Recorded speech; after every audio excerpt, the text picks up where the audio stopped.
आप इंतजार करिए, धीरे धीरे हर परतें खुलेगी, हर बातें खुलेगी। जैसे एसी एसटी रिजर्वेशन के लेकर के लोगों का विरोध हो रहा है, फिर से एक बार सहारा के लोग जगेंगे,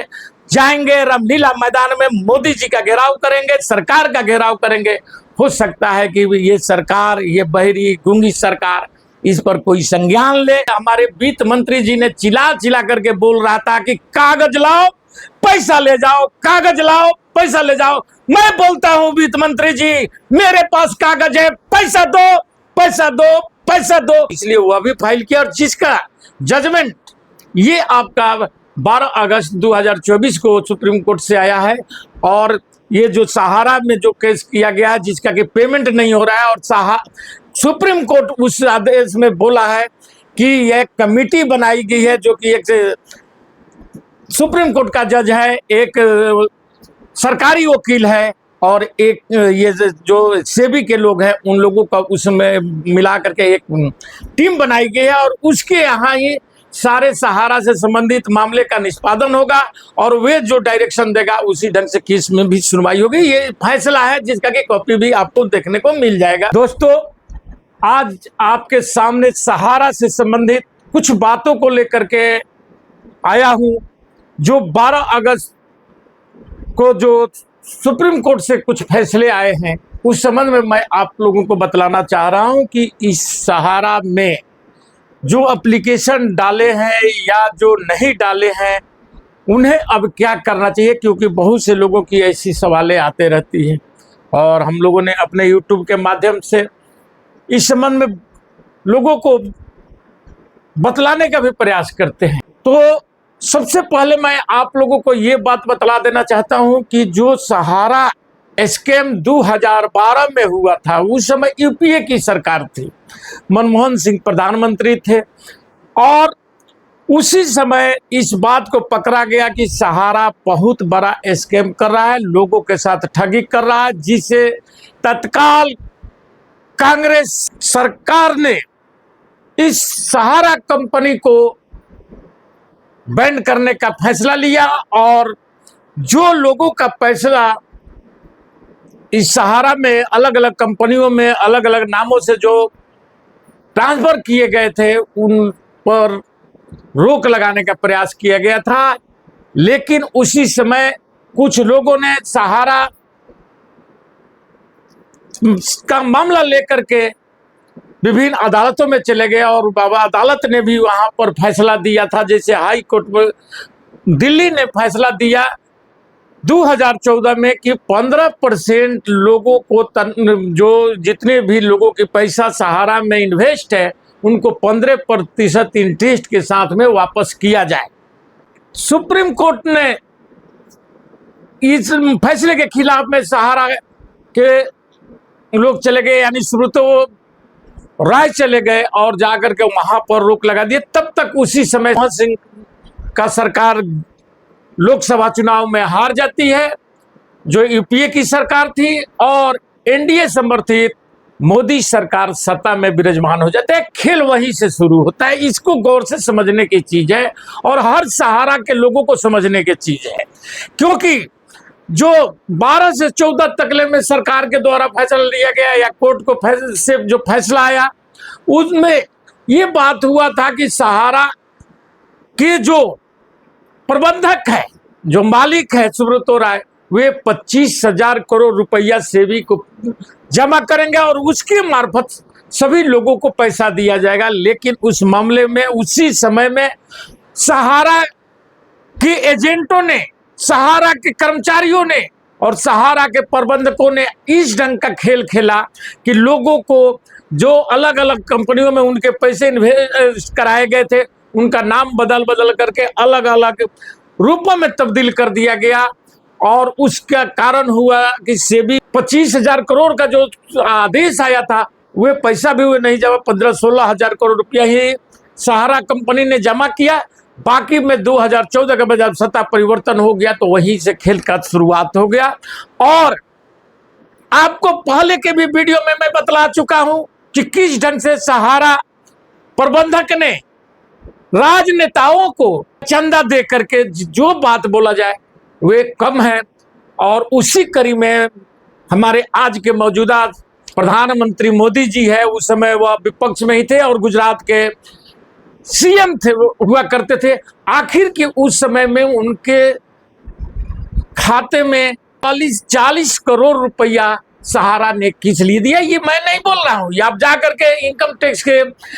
साइट पर देख सकते हैं कि ये अलग अलग समय में और पार्ट पार्ट में कभी 3 करोड़, कभी 1.5 करोड़, कभी 2.5 करोड़, कभी 5 करोड़, इस ढंग से 40 करोड़ रुपया आखिर के मोदी जी को किस लिए मिला था? क्योंकि सहारा को भी मालूम हो चुका था, जितने भी पूंजीपति थे उन तमाम लोगों को मालूम हो चुका था कि सत्ता परिवर्तन होने वाली है और भाजपा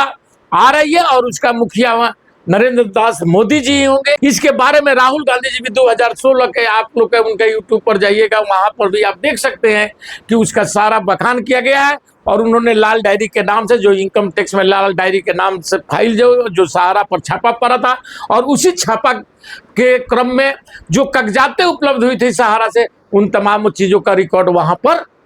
है, जो आप भी देख सकते हैं, सारे लोग देख सकते हैं, सारा हिंदुस्तान देख सकता है। लेकिन जब सत्ता में आने के बाद मोदी जी, और जब सहारा के लोगों का पेमेंट नहीं दिया गया, और जो सुब्रतो राय को यूपीए सरकार है यानी मनमोहन सरकार जेल में डाले हुए था, उसको पैरोल पर रिहा करने का काम इन्होंने किया। जिस ढंग से आप देखते होंगे कि सबसे बड़का बलात्कारी जो बाबा राम रहीम है, उसे हर चुनाव में ये भाजपा और मोदी जी, अमित शाह जी किस ढंग से उसे पैरोल पर पैरोल देते देते कम से कम 40 से 42 बार 20 साल की सजा उसकी हुई है। उसको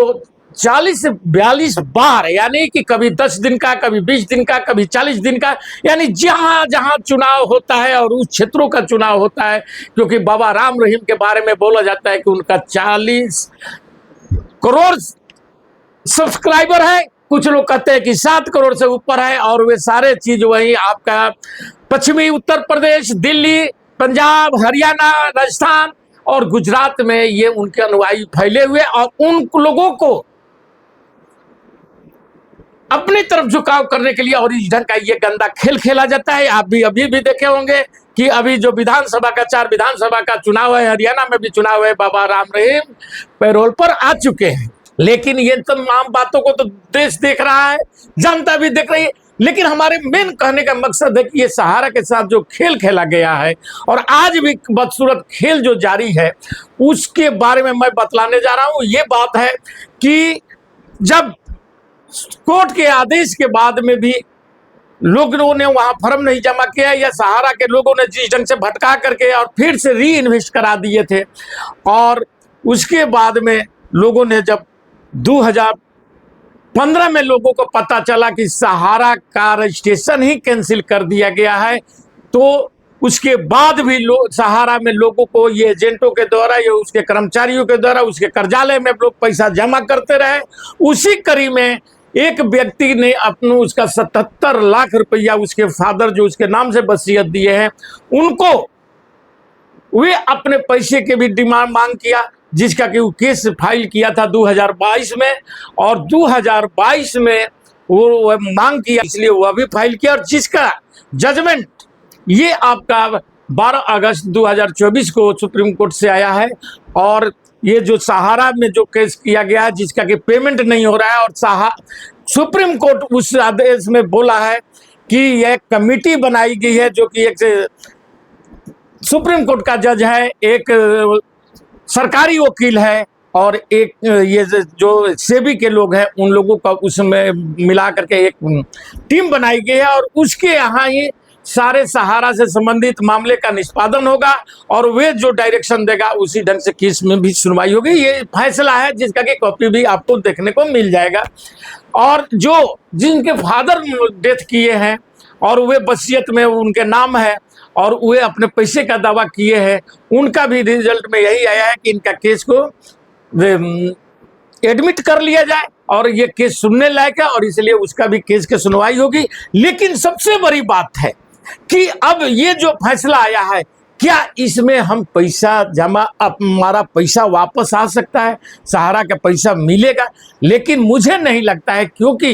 यदि ऐसी बात होती तो ये जो टीम है, और इस टीम के बारे में बहुत से लोगों ने, जो सोशल मीडिया पर भी आप सुनते होंगे कि बहुत से लोग आरटीआई से भी जवाब मांगा था, उसमें भी ना ये सीआरसी ने बतलाया और नहीं सेबी के तरफ से भी कोई स्पष्ट जवाब आया कि हाँ ऐसी किसी ढंग का कोई सुप्रीम कोर्ट के द्वारा टीम गठित की गई है। लेकिन जो इस अभी 12 तारीख के आदेशों में ये बात को फैक्ट हो चुका है, मालूम हो चुका है, जानकारी सबको हो चुका है कि वह टीम ही है, वह टीम गठित की गई है। लेकिन आरटीआई में ये लोग जवाब देने से, क्योंकि आरटीआई को तो जिस ढंग से खत्म मोदी जी ने 2016 में कर दिए, तो उसमें एक संशोधन करके कि अधिकारी चाहेंगे तो आपको जवाब देंगे, अधिकारी चाहेंगे तो आपको जवाब नहीं देंगे। जबकि कांग्रेस ने ये सूचना का अधिकार जो लगाया था, आम जनता के लेकर के लाया था, आम जनता के भलाई के लिए लाया था, क्योंकि वही एक राइट था जहां पर इन घुसखोर बेईमान अधिकारियों पर नकेल कसा जा सकता था, जिसको भी ये मोदी जी ने अपने हिसाब से अपने पूंजीपति मित्रों को बचाने के लिए इस पर भी एक संशोधन ला करके उससे भी खत्म करने का काम किया। और सहारा के पेमेंट का जो सुप्रीम कोर्ट से आदेश आया और 5,000 करोड़ रुपया सुप्रीम कोर्ट ने जो दिया था, जो पीआईएल हमारे अमित शाह जी किए थे, और अमित शाह जी को उसके बाद में उसमें भी जब लोगों ने अपना एप्लीकेशन डाला, जो कि 1 जनवरी में ही आप 2024 में देखे होंगे कि एक अमित शाह जी का ही एक अपना भाषण में बतला रहे थे कि हमारे यहाँ 1 करोड़ 21 लाख लोगों ने एप्लीकेशन डाला है, और उसमें से मैंने 1 करोड़ 19 लाख लोगों का रिजेक्ट कर दिया है। 2 लाख लोगों को पेमेंट दिया गया है, 2 लाख के आसपास में लोगों को, वे 5,000 में से कितने पेमेंट दिया गया है, इसका भी पूर्ण जानकारी नहीं किसी पोर्टल पर आ रहा है, नहीं सरकार के द्वारा दिया जा रहा है, कोई नोटिफिकेशन निकाला जा रहा है। जिस ढंग से कि इस पोर्टल का नोटिफिकेशन नहीं निकाला गया, उसी ढंग से इसका भी कोई नोटिफिकेशन हमारे पास नहीं है, आपके पास नहीं है, या किसी के पास भी नहीं है इस प्रकार की कोई सूचना कि ये कितना पैसा दिए हैं, कितना अभी नहीं दिए हैं। लेकिन इनकी मंत्री जितना बेलगाम है, जो वित्त मंत्री जी जिस ढंग से चिल्ला चिल्ला करके आपने देखा होगा कि लोकसभा में अभी कुछ सांसदों ने मांग किया था, उसमें सुदामा प्रसाद भी थे जो काराकाट से जीत करके आए हैं, सीपीआईएमएल का वह सांसद है, उन्होंने भी मांग किया। तो ये हमारे वित्त मंत्री जी ने चिल्ला चिल्ला करके बोल रहा था कि कागज लाओ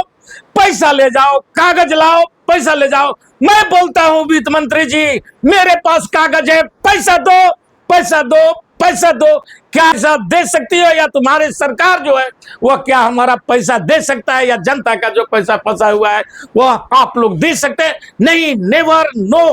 क्योंकि आप लोगों की मंशा ही नहीं है आम जनता के काम करने का, क्योंकि आप लोग सिर्फ पूंजीपतियों के बचाने के लिए अपना पूरा 10 साल बिता दिया, और इसी का नतीजा हुआ है कि आप लोग बैकफुट पर आए हैं, जनता ने बैकफुट पर धकेलने का काम किया है। आज बैसाखी की सहारे मोदी जी की सरकार है, और मोदी जी को भी मालूम है कि यह सरकार कितने दिन चलेगी, कब गिर जाएगी, कहां गिर जाएगी, ये उन्हें भी पता नहीं है। इसलिए आज का जननायक जो है राहुल गांधी, जिस ढंग से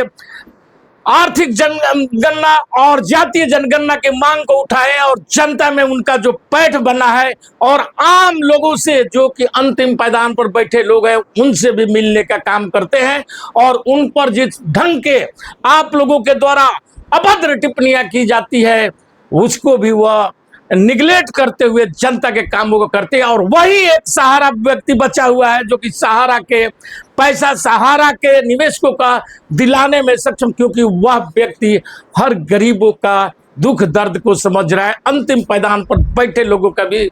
बारे में सोच रखता है। आप देखे होंगे कि एक मोची जो कि वही आपके उनके चुनाव क्षेत्र के इर्द गिर्द का ही रहने वाला, जिसमें कि उनको सुल्तानगंज से वापस लौट रहे थे और उस मोची के दुकान पर बैठ गए, और वहां पर जो चप्पल सी है उसका आज नीलामी हो रही है और लाखों रुपए की उसकी बोली लग रही है। तो वह व्यक्ति समझ रहा है, जान रहा है, लेकिन इस सरकार की अभी भी नीयत ठीक नहीं है, क्योंकि उस सीआरसी पोर्टल में एक रिसबमिशन का भी पोर्टल जो बनाया गया, उसमें भी किसी प्रकार के, वहां पर भी जो लोग जा रहे हैं उसके सहारे, तो वहां से उसके कार्यालय में भेजा जा रहा है, और कार्यालय में भी कुछ शिकायतें आ रही है कि बहुत से कार्यालय में लोगों ने वहां पर उनका से एक पेपर पर साइन करा रहे हैं, जिसके बारे में लोगों से हमें पता चला है कि वे लोग बोल रहे हैं कि उसका फिर से फंड को ट्रांसफर करने का ये प्लान है। लेकिन मैंने एक, आप मेरे पीछे के वीडियो को देखिएगा, उसमें भी हम लोगों ने बतलाया था कि ये जो फर्म निकाला गया है ये आपको फिर से एक बार उलझाने के लिए, और जो इस सरकार की मंशा है कि सहारा को बैंक में बदल दिया जाए, उसी कड़ी में, क्योंकि जान रहा है कि 13 करोड़ जो इसमें इन्वेस्टर है सहारा में, वे लोगों को यदि उसमें से 50% से ऊपर लोगों का इन्वेस्ट यदि आ जाता है, उनके पास पेपर वापस आ जाता है, तो उसे बैंकिंग प्रणाली में बदलने में सरकार को सहूलियत होगी। इसलिए सरकार की ही मिलीभगत से इस ढंग के कदम उठाए गए हैं, जिसके बारे में आप लोगों को फिर से मैं आगाह करना चाहता हूं कि इस झंझट में फिर से फंसिए मत। आप इंतजार करिए, धीरे धीरे हर परतें खुलेगी, हर बातें खुलेगी। जैसे SC/ST रिजर्वेशन के लेकर के लोगों का विरोध हो रहा है, फिर से एक बार सहारा के लोग जगेंगे, जाएंगे रामलीला मैदान में, मोदी जी का घेराव करेंगे, सरकार का घेराव करेंगे। हो सकता है कि ये सरकार, ये बहरी गूंगी सरकार, इस पर कोई संज्ञान ले, ये झूठ बोलना बंद करे। लेकिन जिनकी जो नीयत होती है वह कभी रुकता नहीं है। लेकिन फिर वीडियो में आपसे मुलाकात होगी, तब तक आप देखते रहें